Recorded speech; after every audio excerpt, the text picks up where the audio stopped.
And I was required to go to the United Nations headquarters in Manhattan once a month on the day of Friday, the day of the congregational prayer. And the Secretary General gave us the largest hall in the building, which was his reception hall.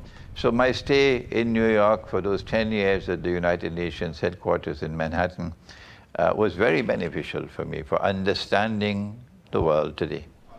Before our interview, we gave Imran a short tour of the UN building. And while Imran recognizes the world of today, he exposes that the appearance and the actual reality are quite different from each other. Because there are so many in the world today who have eyes and yet cannot see. And as a consequence, they respond to me with shock and with discomfort. And that's why there are so many in the world today who have this particular attitude towards me, but not only to me.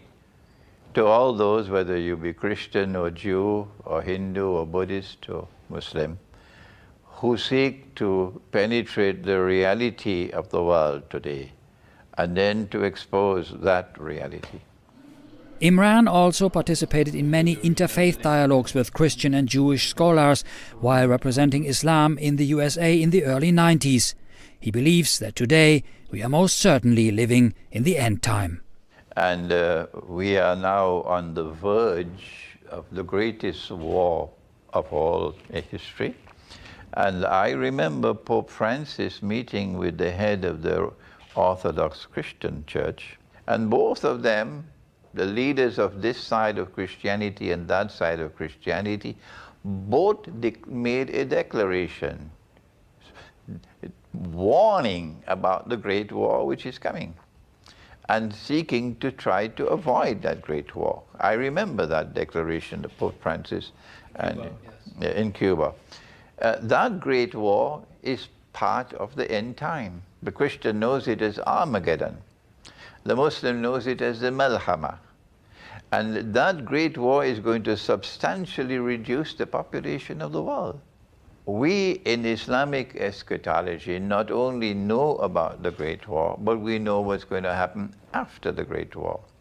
And I was pleasantly surprised to find in Christian eschatology that you also have the same view of the conquest of Constantinople, after which the Antichrist will appear in person.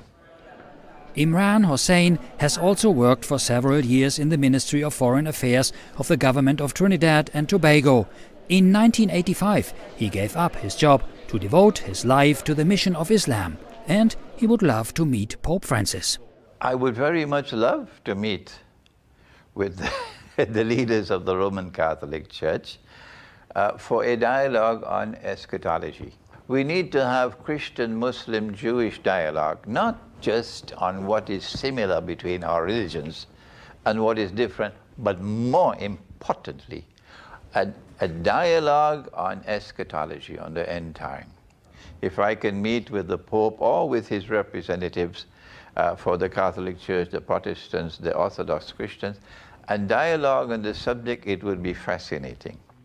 According to Imran, those who control the political and banking world have only darkness on their faces, but with our spiritual eyes we can recognize someone who has light, who walks with purity. We have to try to separate those who are indeed pure from those who are not. And the Roman Catholic priest and scholar who is living purity, living the life of integrity, and who has been blessed with light. This is the man who we should reach out to in the Roman Catholic Church. Such a man will be able to recognize the oppressor. When Jesus comes back, you will see light walking on the road. Pure, pure, pure light when Jesus comes back, yeah. And we look forward to that day in the world of Islam.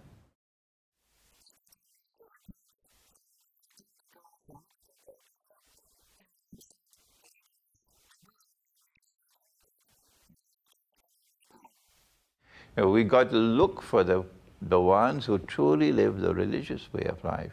And these must come together, and I'm grateful to you, Christian, for this opportunity to share with you these views, which I hope will now reach to the Roman Catholic Church wherever this program is viewed, and that they may respond positively.